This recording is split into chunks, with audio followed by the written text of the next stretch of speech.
नमस्कार दोस्तों, welcome to study पाठशाला। आइए शुरू करते हैं आज का सेशन और देखते हैं आज की अखबार में क्या खास खबरें हैं। सो अगर आप टोटल देखेंगे जो न्यूज़ मेजरली आज हम कवर करने वाले हैं, प्रेसिडेंशियल एड्रेस से जुड़ी कुछ बातों को जानेंगे। गवर्नमेंट की पॉलिसी क्या होने वाली है उसके बारे में हमें क्लैरिटी यहाँ से मिलने वाली है। सो इकोनॉमिक सर्वे आ गया है, उसके हाइलाइट्स को अलग अलग एस्पेक्ट्स में कवर किया जाएगा। तो आज के अखबार के अंदर जो भी न्यूज़पेपर के अंदर आपके यहाँ पे इकोनॉमिक सर्वे का कंपोनेंट आया है, उन सभी चीजों को हम डिस्कस करते हुए चलेंगे। Okay, so India middle east economic corridor के रिवाइवल को लेकर इंडिया ने एफर्ट तेज कर दिया है। डिप्लोमेटिक ब्लिस बोला जा रहा है इसे। क्यों बोला जा रहा है इसे? क्योंकि हमने बहुत तेजी दिखाई है कि जैसे हमें पता लगा कि इजराइल पैलेस्टीन का मामला थोड़ा शांत हो रहा है, हम अपने एजेंडा पे आगे बढ़ गए हैं। तो काफी अच्छा काम इंडिया कर रहा है, इसको देखेंगे यहाँ पे। होम्स फॉर ट्राइब्स, ट्राइबल्स के राइट्स को लेके कुछ बातों को समझा जाएगा।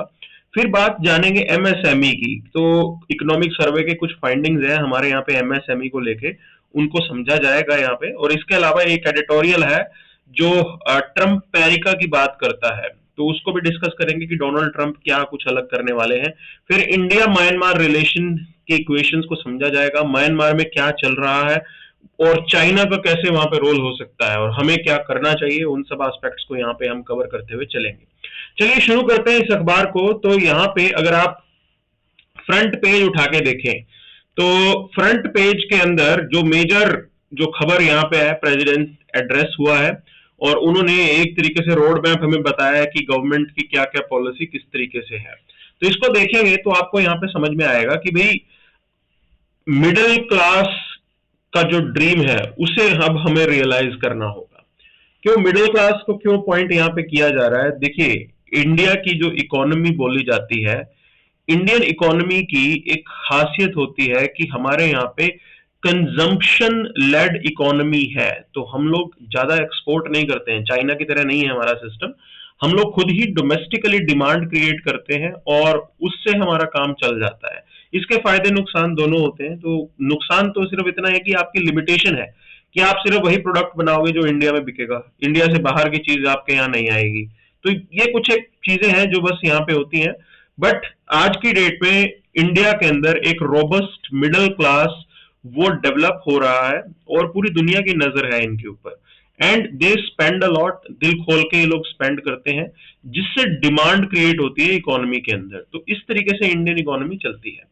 अब उसी मिडिल क्लास को हमें जो है थोड़ा फैसिलिटेट करना है, ये गवर्नमेंट का टेक होगा कि उनके हाथ में थोड़ा ज्यादा पैसा दिया जाए। मतलब शायद ये हिंट है कि हमारे यहाँ पे हम लोग टैक्स रेट को थोड़ा शायद कम कर सकते हैं। तो वो मेजर पॉइंट है जो समझने हैं। तो देखिए, अगर आप इस इकोनॉमिक सर्वे के कुछ फाइंडिंग्स को देखेंगे तो ये कह रहे हैं कि जो प्राइवेट कंजम्पशन है एज परसेंटेज ऑफ जीडीपी, वो इस फाइनेंशियल ईयर के अंदर 61.8 रहा है। तो मतलब ये काफी ज्यादा होता है हमारे हिसाब से। ठीक है, अगर हम ग्लोबल एवरेज देखें तो हम इसका मतलब ये है कि हम वही चीज हमारी इकोनॉमी में बना रहे हैं जो इंडिया के अंदर जिसकी डिमांड है। तो 61% काम इस तरीके से हो रहा है। अच्छा, दूसरी चीज ये है कि एट प्रेजेंट थोड़ा सा स्लो चल रहा है मामला, लेकिन ये जो है ये एक टेम्परेरी फेज है और आने वाले समय के अंदर ये फिर दोबारा एकदम इंक्रीज करेगा। तो थोड़े हाइलाइट्स पॉजिटिव है, देखते हैं कैसा होगा। अच्छा, अब अगर हम प्रेसिडेंशियल स्पीच की बात करें तो उसके की हाइलाइट्स को यहाँ पे बताया गया है कि गवर्नमेंट परफॉर्मेंस, उन्होंने कहा कि पास्ट के एडमिनिस्ट्रेशन से 3 गुना स्पीड से काम कर रही है। अब देखो, एक चीज समझने वाली बात है कि पास्ट का एडमिनिस्ट्रेशन जो यूपीए का था, कांग्रेस का था, वो 2009 से लेके 2014 तक था। अब मैं आपको ये बता रहा हूं, ये तो बहुत पुराने दिन हो चुके हैं। We have to go, we have to move ahead. आप हमेशा ये पास्ट में नहीं रह सकते हो कि भाई पास्ट में हमारा ऐसा था सिस्टम और अब जो है अब इतना चल रहा है। तो आपको और बेटर होना है। Compare yourself with the global economies. दुनिया जितनी बेहतरीन है, आपको उतना ही बेहतरीन बनना होगा। That is something which is going to revive Indian economy. वही हमें चाहिए यहाँ पे, उसी से जॉब्स क्रिएट होंगे। अगर आप अपने पास्ट के साथ कंपैरिजन करते रहोगे तो डेफिनेटली ह्यूमन है, वो इंप्रूव तो करता ही है ना। तो this is how it is. ठीक। अच्छा, फोकस ऑन मिडिल क्लास की बात करें तो मिडिल क्लास के ऊपर फोकस करना जरूरी है, क्योंकि ये लोग डिमांड क्रिएट करेंगे and as they will create demand, definitely there will be a chance for investment in India. Okay, तो ये करने की जरूरत है। थोड़ा सा इनको रिबेट देने की जरूरत है, थोड़ा सा बोझ हल्का करने की जरूरत है। मैं क्यों कह रहा हूं बोझ हल्का करने की जरूरत, क्योंकि अगर आप रिजर्व बैंक की पॉलिसी देखेंगे तो हमारे यहाँ पे पिछले कुछ समय में मॉनेटरी पॉलिसी बहुत ही टाइट रखी गई है। ठीक है, क्यों कह रहा हूं मैं टाइट रखी गई है, क्योंकि जो रेट्स है हमारे यहाँ पे वो अभी भी ज्यादा है, और इन्फ्लेशन जो है वो थोड़ा कंट्रोल में तो आ ही गया है। तो inflation at present is less than 6%। Okay, और हमें पता है कि मॉनेटरी पॉलिसी कमेटी का जो टारगेट होता है दैट इज 4 ± 2, तो मैक्सिमम रेंज जो 6 है उससे कम चल रहा है, 5.6 समथिंग चल रहा है। तो दिस इज द चांस कि भी हम मॉनेटरी पॉलिसी का ध्यान रखते हुए हम लोग जो है उसको थोड़ा कम करें, मतलब रेट्स को कम करने का टाइम है, ताकि हमारे यहाँ पे इकोनॉमिक साइकिल जो है वो रिवाइव हो सके। पिछले 3-4 सालों से बहुत ही टाइट मॉनेटरी पॉलिसी रखी गई है टू कंट्रोल द इन्फ्लेशन। ठीक है, अब चीजें मैनेजेबल हैं, बट इसको अब नेक्स्ट लेवल पे ले जाने की जरूरत है। क्या वो तो आरबीआई का टेक होगा, उसके अंदर सरकार कुछ नहीं कर सकती।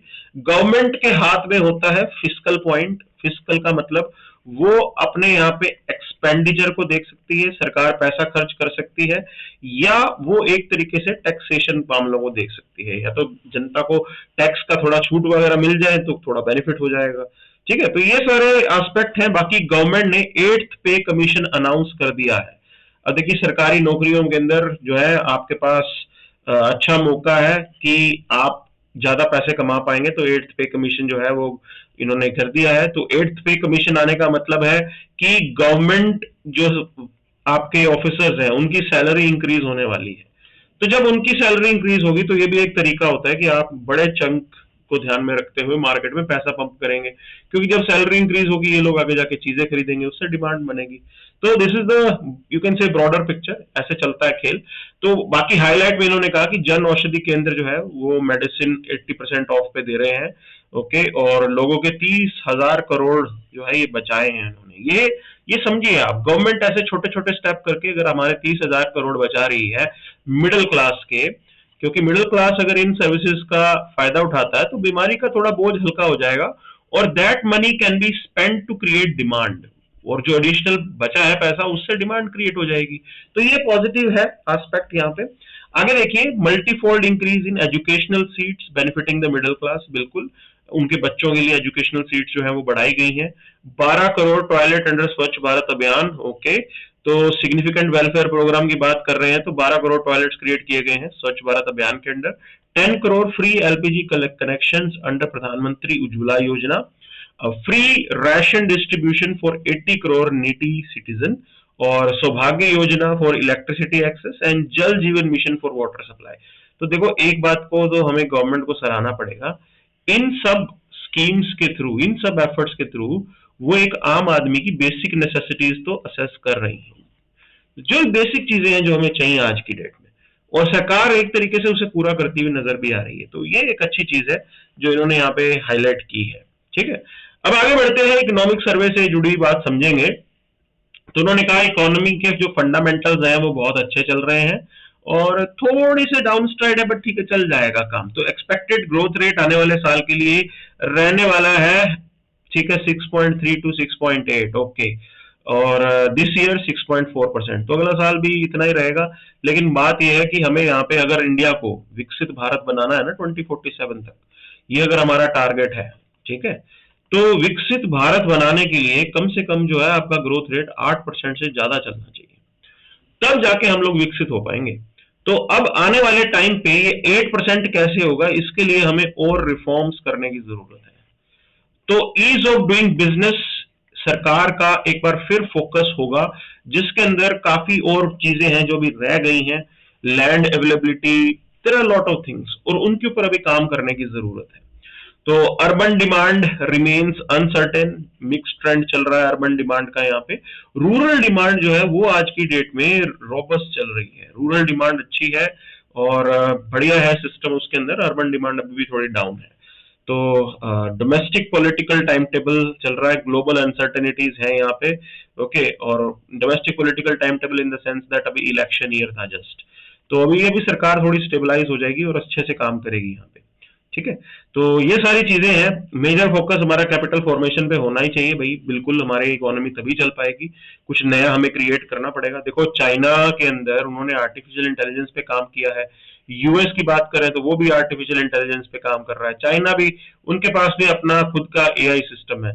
तो ये होता है कैपिटल क्रिएशन। अब फ्यूचर की मार्केट एक तरीके से एआई की मार्केट है, तो वो लोग उसमें इन्वेस्ट कर रहे हैं। ऐसा ही कुछ इंडिया को करने की जरूरत है, हम पीछे ना रह जाएं, ठीक है। तो अगर आप आगे देखेंगे तो हमारा जो ग्रोथ रेट है वो बिल्कुल आईएमएफ ने जो प्रोजेक्ट किया था उसके हिसाब से चल रहा है, लेकिन मैं आपको बता रहा हूँ 8% ग्रोथ रेट चाहिए अगर आप विकसित भारत बनाना चाहते हैं इस देश को। और दूसरी चीज, इन्वेस्टमेंट रेट जो है हमारे यहाँ पे 31% से बढ़कर 35% ऑफ जीडीपी अगर होगा, तब जाके आप जो है आगे जाके विकसित भारत बन पाएंगे। क्लियर। आज की डेट में जो इन्वेस्टमेंट टू जीडीपी हमारा चल रहा है दैट इज 31%। इसे और बढ़ाने की जरूरत है, और इन्वेस्टमेंट की जरूरत है। बहुत से ऐसे एरियाज हैं जहां पे अभी हमें इन्वेस्ट करना है, उसके बाद जाके आप जो है ट्रू सेंस में बोल सकते हैं कि इंडियन इकोनॉमी फुल स्ट्रेंथ पे काम करेगी। फिर इधर फोकस है डीरेगुलेशन एंड डोमेस्टिक एरिया में फोकस करने की जरूरत है। ग्लोबलाइजेशन इज रिट्रीटिंग, बिल्कुल ये रिट्रीट हो रहा है। अगर आप देखेंगे तो प्रोटेक्शनिज्म जो है वो इंक्रीज हुआ है यहाँ पे। तो ये रियलिटी है आज की डेट के अंदर, ठीक है। अगर प्रोटेक्शनिज्म बढ़ रहा है तो आपका फोकस जरूर डोमेस्टिक एरिया पे होना चाहिए, डोमेस्टिक डिमांड को क्रिएट करने पे होना चाहिए। तो आपको डेमोग्राफिक डिविडेंड के बेनिफिट्स को रीप करना बहुत जरूरी है। उसके लिए डीरेगुलेट कीजिए। डीरेगुलेशन से होता है ईज ऑफ डूइंग बिजनेस, ठीक। डीरेगुलेशन का मतलब ये हो गया कि भाई आप जो है रूल्स को थोड़ा लिबरल बनाइए। जहां जहां पे भी बिजनेस करने में भी आज की डेट में प्रॉब्लम्स हैं, उन सबको थोड़ा ईज आउट कीजिए। तो वो करने की जरूरत है यहाँ पे। पॉलिसी रिकमेंडेशन की बात करें, government should get out of the way to allow businesses to thrive. बिल्कुल, प्राइवेट इन्वेस्टमेंट तो आपको एनकरेज करनी ही करनी पड़ेगी। प्राइवेट इन्वेस्टमेंट तब आएगी जब आप यहाँ पे ईज ऑफ डूइंग बिजनेस करेंगे। लोग डरते रहेंगे कि वो बिजनेस कैसे करें, उसके लिए हमें ये करना जरूरी है। Now foster trust between authorities and citizen, reduce regulation significantly, ये बहुत जरूरी है। देखिए रेगुलेशन का प्रॉब्लम क्या होता है, ये रेगुलेशन जो है ना, इससे जो कॉस्ट ऑफ ट्रांजैक्शन है आपका वो इंक्रीज हो जाता है। तो हमें हर हालत में इसको रिड्यूस करने की जरूरत है। लोगों की सरदर्दी ना रहे रेगुलेटरी चीजों को देखते हुए, वो सिर्फ बिजनेस पे फोकस करें और उसी से जॉब्स क्रिएशन पे काम किया जा सकेगा। Trust deficit and economic growth की बात है तो इन्होंने कहा है कि भाई high internal trust but low external trust among the communities inhibit scaling. तो अभी भी दुनिया के अंदर इंडिया को उतनी बड़ी चीज के तौर पे नहीं देखा जाता है, दो हमारी इमेज काफी ज्यादा इंप्रूव हुई है, बट अभी भी थोड़ी रिलक्टेंस जो है वो नजर आते हैं कहीं ना कहीं। ओके, उनको इम्प्रूव करने की जरूरत है। अगर आप अपने यहाँ पे better infrastructure, better opportunity provide करेंगे, definitely countries will be ready to invest, companies will be ready to invest. So this is what our goal should be. Clear. तो आगे बढ़ते हैं यहाँ पे। तो ये मेजर खबरें हाईलाइट हमने देख ली है आज के। अच्छा नहीं, मतलब अभी और भी आएगा यहाँ पे, but this is the key thing that we did here. अच्छा, इसके अलावा अगर आप इस चीज को देखेंगे तो चीजों को चीजें बता रही हैं कि इंडियाज टाइगर पॉपुलेशन रोज 30% ओवर 2 डिकेड्स। ओके, तो ये अच्छी चीज है, काफी नंबर हमारा बढ़ गया है, तो प्रोजेक्ट टाइगर काफी सक्सेसफुल रहा। ओके, तो ये अच्छी चीज है यहाँ पे, हमारे यहाँ पे। वैसे अगर आप मतलब पूरी दुनिया से कंपेयर करोगे, पूरी दुनिया के अंदर जो है वाइल्ड लाइफ पॉपुलेशन डिक्लाइन पे है, लेकिन हमें एक बात में इंडिया को थोड़ी इंपॉर्टेंस देनी पड़ेगी। हमारे यहाँ पे जो वाइल्ड लाइफ प्रोटेक्शन को लेके काम हुआ है वो बहुत इफेक्टिव है, बहुत ही इफेक्टिव काम किया है हमने यहाँ पे। तो वर्ल्ड ओवर ये चीज रिकॉग्नाइज्ड है, चाहे वो रेनोसोरस को आप बोलेंगे कंजर्व करने की बात हो, चाहे वो टाइगर को कंजर्व करने की बात हो। काफी बड़े एरिया को इंडिया के अंदर जो है प्रोटेक्टेड हमने रखा हुआ है। लेकिन अब इसको देखते हुए हमारे चैलेंजेस भी बढ़ रहे हैं। चैलेंजेस क्या बढ़ रहे हैं, देखिए, तो टाइगर को वास्ट एरिया चाहिए होता है, ठीक, लेकिन हमारे पास एरिया लिमिटेड है, और ऐसे में टाइगर्स के बीच में फाइट भी जो है वो भी इंक्रीज हो रही है। बहुत से ऐसे इंसिडेंट हैं जिसके अंदर इनकी आपस की फाइट में, टेरिटोरियल फाइट के अंदर जो है टाइगर्स की जान भी गई है। तो that is something which is there. लेकिन अगर मैं बात करूं इस वाइल्ड लाइफ का बेनिफिट, इको टूरिज्म के अंदर बहुत अच्छा बेनिफिट हो सकता है। वहां पे जॉब्स क्रिएट की जा सकती हैं, तो अपॉर्चुनिटी है अच्छी, ठीक है, सरकार इसको समझती भी है। तो आगे बढ़ते हैं, देखेंगे। अभी मोदी जी का अमेरिका में विजिट होना है, कब होगा कैसे होगा उसको लेके बात चलेगी। लेकिन अब बात करते हैं, गाजा सीज फायर की जैसी खबर आई हमने अपनी एक्टिविटी बढ़ा दी। तो हम यहाँ पे इस India middle east Europe economic corridor को रिवाइव करना चाहते हैं। क्यों? देखिए, इसके अंदर अभी बहुत सारा इंफ्रास्ट्रक्चर जो है वो डेवलप होना है, और वो डेवलप करने में बहुत टाइम लगेगा। इसीलिए अगर हम प्रोएक्टिव नहीं होंगे तो ये आपको बेनिफिट नहीं देने वाला। देखिए, at the end of the day ये इंडिया की कनेक्टिविटी यूरोप के साथ लेके आएगा, जिसका बेनिफिट क्या होगा, इंडिया के अंदर इन्वेस्टमेंट बिल्कुल आ सकता है। ओके, बड़ा एक इंडिया हब बन सकता है, ठीक है। और कहीं ना कहीं हम काउंटर कर सकते हैं belt and road initiative of China को, ठीक। तो ये काउंटर करने वाला काम होगा। और दूसरी चीज समझ लीजिए आप, अगर ये पूरा कॉरिडोर अच्छे से डेवलप हो जाता है तो हमारे जो नेबरहुड है, वो नेबर्स वो इंडिया के साथ बिजनेस करके खुश होंगे। It will further boost the regional trade between India and the neighbour. तो वो सबसे बड़ा बेनिफिट हमें होगा। यहाँ पे साउथ एशिया के अंदर हमारी इमेज बहुत अच्छी हो जाएगी। अभी भी क्या ठीक है, बट स्टिल अभी तो हम एज अ कॉम्पिटिटर देख रहे हैं चाइना के तौर पे। लेकिन ये बायलेटरल रिलेशंस आपके सारे पड़ोसी आपके साथ करने लगेंगे when you will be a hub. तो वही चीज है यहाँ पे। बट देखिए कब ये कैसे रियलाइज होता है, बिकॉज इसके अंदर सिर्फ इंडिया इंडिया काम करे वो नहीं बनेगी बात। There are many other you can say players which are there. Infrastructure बनाना है, कहीं पे रेल कनेक्टिविटी होगी, कहीं पे रोड कनेक्टिविटी होगी, कहीं पे सी कनेक्टिविटी होगी। तो you have to create this sort of infrastructure, ठीक। उसके अलावा जो कस्टम्स वगैरह हैं, उन रूल्स को थोड़ा रिलैक्स करने की जरूरत है। उन रूल्स को एक तरीके से स्ट्रीमलाइन करने की जरूरत है, ताकि हर्डल क्रिएट ना हो यहाँ पे। तो बिजनेस को बिल्कुल फ्रीली किया जा सके, उस दिशा में बढ़ता हुआ एक कदम है India middle east Europe economic corridor. It's a good thing. India जो है इसके ऊपर अभी वाकई फोकस कर रहा है, ये अपॉर्चुनिटी है, ठीक है। तो मामला थोड़ा शांत हो रहा है, तो हम उसे थोड़ा फास्ट करवा देते हैं। Now centre clears way for faster sanctioning of homes for tribes. ये जरूरी भी है। देखिए, बहुत सी स्कीम्स हमारे यहाँ चलती हैं। ऐसी ही स्कीम है एक प्रधानमंत्री जन्म, ठीक। अच्छा, प्रधानमंत्री जन्म के पॉइंट ऑफ व्यू में होता क्या है कि हम इसके अंदर पर्टिकुलरली वल्नरेबल ट्राइबल ग्रुप्स जो होते हैं उनको हाउसेस दे रहे हैं, उनको घर दे रहे हैं यहाँ पे। So that is something which we are facilitating for them, ठीक है। और टारगेट क्या है? देखिए, 4.9 लाख प्रधानमंत्री आवास के हमें ये बनाने हैं। चैलेंजेस की बात करें, issues with data maintenance through PM Gati Shakti, ये पॉइंट चल रहा है। Slow processing times leading to delays in project sanctioning by line ministries. Okay, अभी ये प्रॉब्लम चल रही है, टाइम पे जो है प्रोजेक्ट्स को सैंक्शन नहीं मिलता है, तो ये डिले है। देखो, ये रेड टेपिज्म के अंदर काउंट होता है। इसलिए बोला जाता है कि हमारी ब्यूरोक्रेसी इनएफिशिएंट है। ओके, तो हमें इसी को ठीक करने की जरूरत है। That is something which is required. Ministry action की बात करें, issued communication to rural development ministry, ताकि प्रोजेक्ट्स को फास्ट वगैरह किया जाए। वो सब तो है यहाँ पे, बट ओवरऑल अगर हम देखें तो कोई भी अगर आप सोशल सेक्टर की स्कीम अगर आप उठाते हैं, अब देखो, ट्राइबल वेट नहीं कर सकता, ट्राइबल कम पढ़ा लिखा है, ट्राइबल थोड़ा इम्पेशेंट भी हो सकता है। ऐसे में गवर्नमेंट स्कीम जो एक ट्राइबल तक पहुंचनी थी, अगर उसके अंदर देरी आती है, सो उसका नुकसान कहीं ना कहीं हमें मिलेगा मिलेगा, उसका नुकसान हमें होगा ही होगा, ठीक है। And that is what you can से द बिग प्रॉब्लम इज। वो बड़ी प्रॉब्लम है यहाँ पे। ओके, सो इसको ठीक करने की जरूरत है, और बेटर करने की जरूरत है। अच्छा, ट्राइबल्स की अगर हम बात करें तो ये ट्राइबल्स नक्सल अफेक्टेड एरिया में भी होते हैं, तो वो नक्सलाइट्स जो है वो इनको रिक्रूट कर लेते हैं। क्यों? एक तरीके से गवर्नमेंट इनके ऊपर विश्वास नहीं, ये लोग गवर्नमेंट के ऊपर विश्वास नहीं कर पाते हैं। तो वो क्यों नहीं कर पाते हैं? बिकॉज गवर्नमेंट की तरफ से असिस्टेंस में देरी हो जाती है वगैरह वगैरह। अब उन प्रॉब्लम्स को आप एड्रेस कर रहे हैं तो ये प्रॉब्लम भी सोल्व हो जाएगी। So things are interrelated, ये सारे फैक्टर्स जो है इंटर रिलेटेड है, और इसको हम जरूर यहाँ पे ठीक कर सकते हैं। That is what the whole thing is, ठीक है। तो ये पीएम गति शक्ति पोर्टल है, इसके थ्रू आप चीजों को और बेटर कीजिए और इन स्कीम्स को इंप्लीमेंट करवाइए। अब देखिए, आगे है इकोनॉमिक सर्वे की कुछ फाइंडिंग्स। इन्होंने कहा कि हमारे यहाँ पे जो कॉर्पोरेट्स हैं, ठीक है।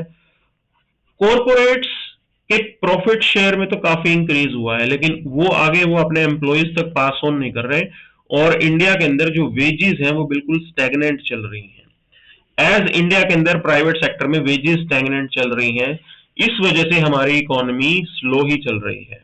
लोगों के हाथ में पैसा नहीं है, इसलिए डिमांड क्रिएट नहीं हो रही है। This is what they are finding, ठीक है, ये इस चीज को पॉइंट आउट कर रहे हैं। तो ये कुछ एक फाइंडिंग्स हैं, इसको आगे बढ़ाने की भी जरूरत है। तो उन्होंने कहा कि corporate profit reached a 15-year peak, financial sector, energy sector, automobile sector, बहुत पैसा कमाया है इन्होंने, लेकिन आगे इसको पास ऑन इन्होंने नहीं किया, ठीक है। तो प्रॉफिट ग्रोथ 22.3% का हुआ, लेकिन अगर हम एम्प्लॉयमेंट जनरेशन की बात करें तो वो जस्ट 1.5% हुआ। मतलब they are not investing, whatever profit they are earning वो उसको वापस इन्वेस्ट नहीं कर रहे हैं।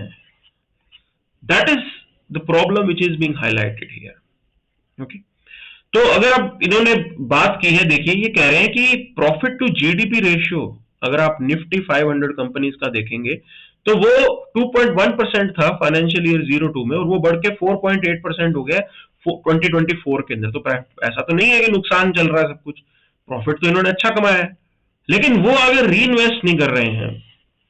तो ये कहीं ना कहीं हमारे यहाँ पे प्राइवेट इन्वेस्टमेंट की कमी दिख रही है। Why this private investment is not picking up?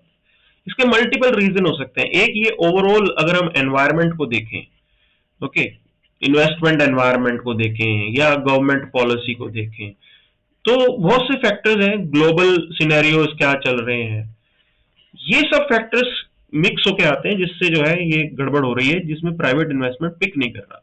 सरकारी इन्वेस्टमेंट पे आप कितना रिलाय करोगे? At the end of the day you want private investment, ठीक। तो ये इकोनॉमिक सर्वे ने आज हाईलाइट भी किया कि प्रॉफिट कमाया लेकिन आगे इन्वेस्ट नहीं किया। Then economic survey points out कि कोल बेस्ड जो हमारे पावर जनरेशन का जो हमारे कैपेबिलिटी है, हमें बिना ऑल्टरनेटिव्स एक्सप्लोर किए हमारे कोल प्लांट शट नहीं करने चाहिए। कि ठीक है, अगर आप हिस्ट्री को उठा के देखेंगे तो हिस्ट्री के अंदर क्लाइमेट चेंज की लड़ाई, क्लाइमेट चेंज के लिए कंट्रीज ने अपने कोल प्लांट शट नहीं किए हैं। उनके जो डिसीजन है कोल प्लांट कंटिन्यू करने या नहीं करने, वो इकोनॉमिकल डिसीजन होते हैं, ठीक है ना। क्लाइमेट चेंज का ध्यान रखते हुए किसी ने हिस्ट्री के अंदर अपने कोल प्लांट शट नहीं किए।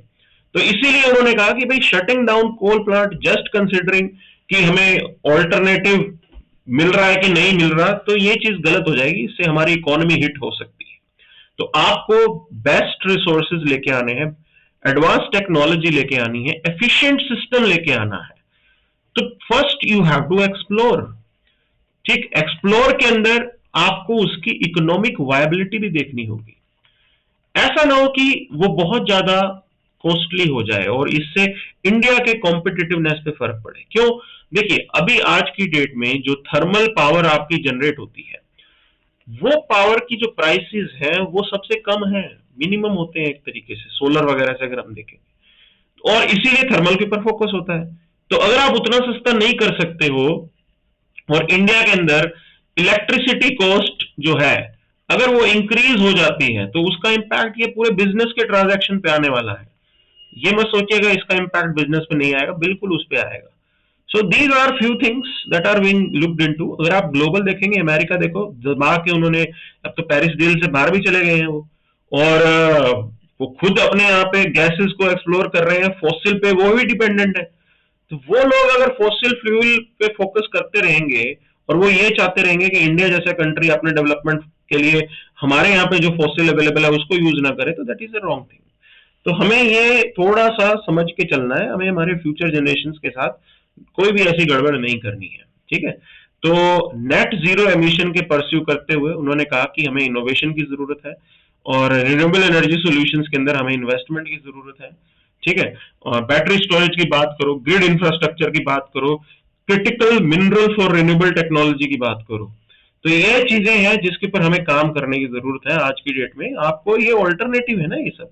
तो ईवी के ऊपर आप फोकस कर रहे हो, तो ईवी के लिए इलेक्ट्रिसिटी तो चाहिए आपको, लेकिन वो इलेक्ट्रिसिटी क्लीन सोर्स से आए तो ज्यादा बेटर है, ठीक है। तो वो सारे फैक्टर्स जो हम यहाँ पे लेके चलना है हमें।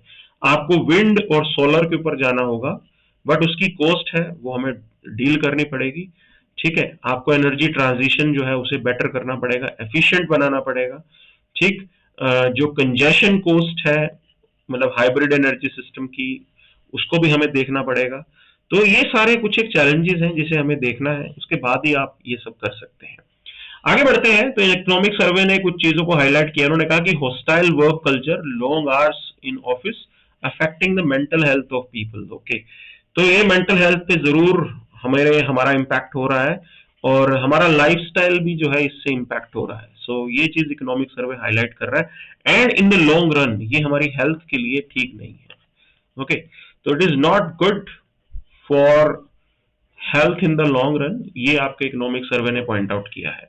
सो this has been the key point. Okay, तो इसको ठीक करने की जरूरत है। देखो, फोन पे ही लगी रहती है जनता, तो सोशल मीडिया का कैसे यूज होगा, बच्चों पे क्या उसका असर होगा, वो सारे फैक्टर्स भी हमें सोचने पड़ेंगे। अब बात करते हैं regulatory framework holding back the MSME, limiting the growth and innovation. Okay, तो हमारे यहाँ पे रेड टेपिज्म हो रहा है, रेगुलेटरी, उससे दिक्कत क्या आती है, रेड टेपिज्म बहुत बढ़ता है यहाँ पे। और आपके यहाँ पे जो रेगुलेशन है उसमें दिक्कत क्या है कि आप उसे टाइम टू टाइम अपडेट नहीं करते हैं। तो देखो, 2010 के अंदर जो चीज थी, आज 2025 है, अगर आप कोई पुराना रूल रह के चलेंगे तो वो आज वैलिड नहीं होगा, तो आपको उसे अपडेट करने की जरूरत है। उसका इम्पैक्ट आपके बिजनेस पे आता ही आता है, वो एक तरीके से हर्डल क्रिएट करता है।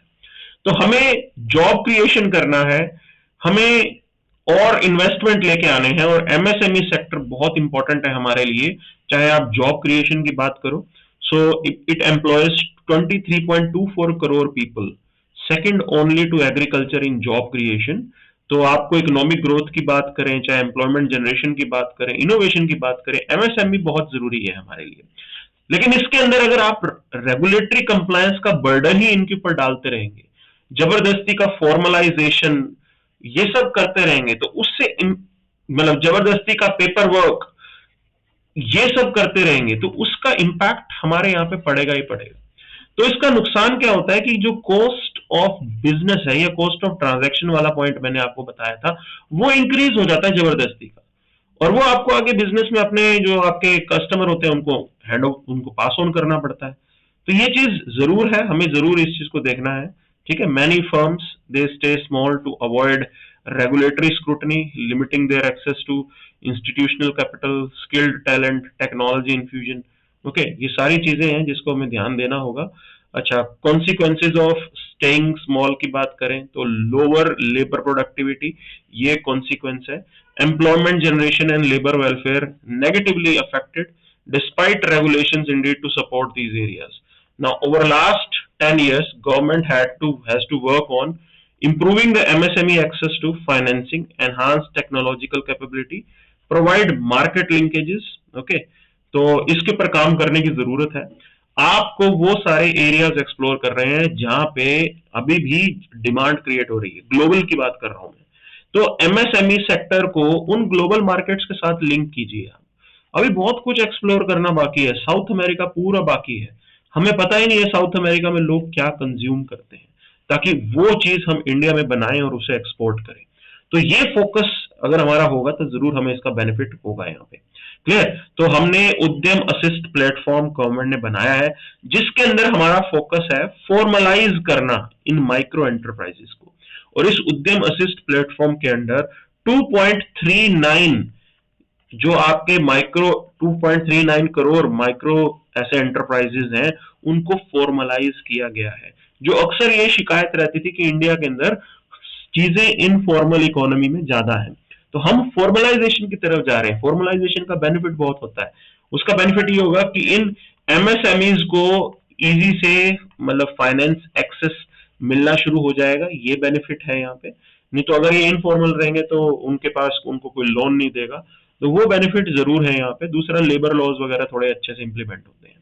अब बात करते हैं इंडिया यूएस रिलेशन पे। तो डोनाल्ड ट्रंप क्या नया करने वाले हैं सब जानते हैं। अमेरिका फर्स्ट ट्रेड पॉलिसी है उनकी, अमेरिका सेंट्रिक को सब कुछ करना चाहते हैं, और उसका इम्पैक्ट इंडिया पे भी होगा। देखिए कैसे उसका इम्पैक्ट होगा, देखना होगा। तो India accepted the withdrawal of its generalize system of preferences status. तो ये generalize system of preferences status क्या होता था, ये यूएस की पॉलिसी थी, जिसके अंदर यूएस डेवलपिंग नेशंस की जो कंपनीज होती थी, ठीक है, उन कंपनीज को यूएस में बिजनेस करने में थोड़े बहुत बेनिफिट्स दिए जाते हैं। अब इसको हटा दिया गया है, मतलब अब इंडियन कंपनीज को ये जनरलाइज सिस्टम ऑफ प्रेफरेंसेस के बेनिफिट्स नहीं मिलेंगे, ठीक है, ये चीज है यहाँ पे। दूसरी चीज अगर हम देखें तो compliance with US sanction on oil imports from Iran and Venezuela, बिल्कुल हम वेनेजुएला और ईरान से ऑयल नहीं ले रहे हैं क्योंकि यूएस ने सैंक्शन लगाए हैं। तो एक चीज से अच्छी चीज है, इसको समझ रहा है यूनाइटेड स्टेट्स। अब दूसरी चीज है कि डोनाल्ड ट्रंप आने वाले समय में अपने टैरिफ को फर्दर एग्रेसिवली इंक्रीज कर सकते हैं और उसका इंपैक्ट हम पे पड़ेगा। देखो, अगर उन्होंने चाइना पे अपने टैरिफ को इंक्रीज किया तो चाइना इंडिया के अंदर जो है अपने प्रोडक्ट्स को डंप कर सकता है।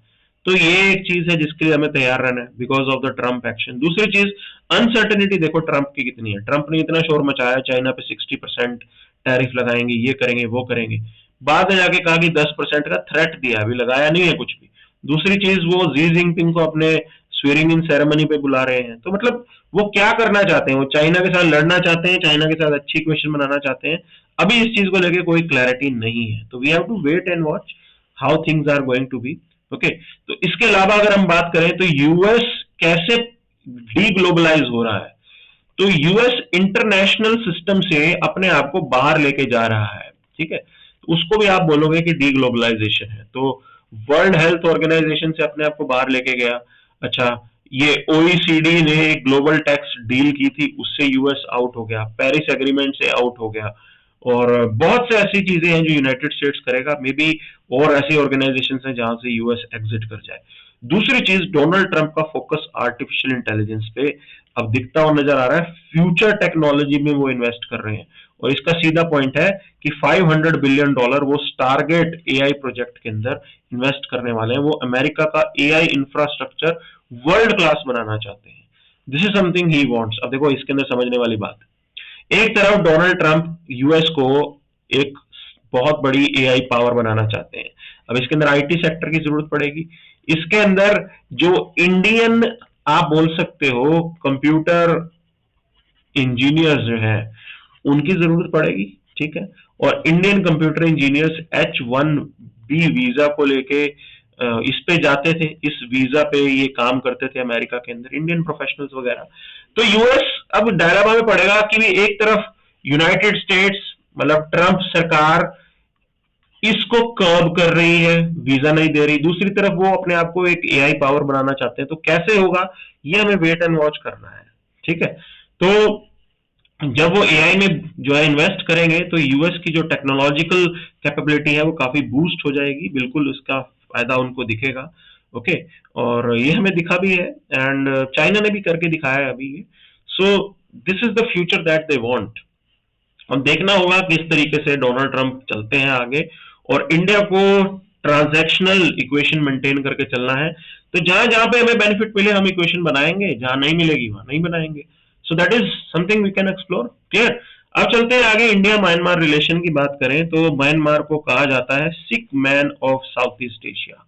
तो बहुत सी दिक्कत चल रही है वहां पे, सिविल वॉर टाइप सिचुएशन है, ठीक है। अब फ्रेगमेंटेशन भी हो सकता है, उसके टुकड़े भी हो सकते हैं, पॉलिटिकल इंस्टेबिलिटी है, इकोनॉमिकली रूइन हो चुका है पूरा वो। ओके, और इंटरनेशनल कम्युनिटी चाहती है वहां पे जल्दी से डेमोक्रेटिक प्रोसेस स्टार्ट हो जाए, खासकर एशियन कंट्रीज। तो डेमोक्रेटिक प्रोसेस कब स्टार्ट होगा इसकी अभी कोई गारंटी नहीं है, क्योंकि वहां पे मिलिट्री रूल को फर्दर 6 मंथ तक एक्सटेंड कर दिया गया है। मतलब बहुत सालों से चल रहा है बट अभी इसको और आगे एक्सटेंड कर रहे हैं वो लोग। तो इसका मतलब है वहां के मिलिट्री जनरल्स का बिल्कुल भी मन नहीं है कि जल्दी से डेमोक्रेटिक प्रोसेस को शुरू किया जाए। तो ये एक चैलेंज है। दूसरा चैलेंज है कि हमारे पड़ोस में है बिल्कुल, तो उसका असर आपके ऊपर भी बिल्कुल पड़ेगा, खासकर हमारे नॉर्थ ईस्ट इंडिया की जो ग्रोथ हम लोग एक्सप्लोर करना चाहते थे उस पर असर पड़ेगा।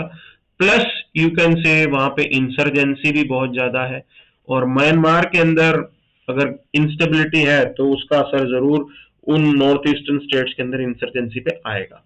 तो ये एक बड़े चैलेंज कुछ एक होंगे हमारे लिए जो हमें इसको देके डील करना है। मतलब अगर आपके पड़ोस में म्यांमार इंस्टेबल होता है तो उसका नुकसान इंडिया को होने वाला है।